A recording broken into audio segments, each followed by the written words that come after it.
How to open Capital One bank account online.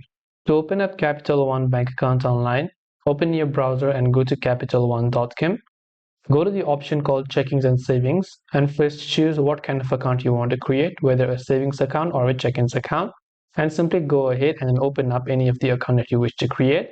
You will see many sort of account available. Depending upon which one you want to create, you can simply choose to compare them if you want.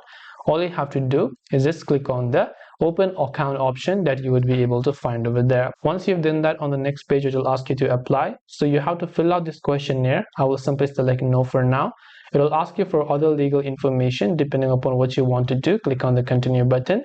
Make sure that the details you enter here are the one according to your legal details, because you have to provide your document for proof later on. Click on continue, enter all of your identity information, your terms and conditions, and the funding. Then after that, you will be able to open your Capital One bank account online.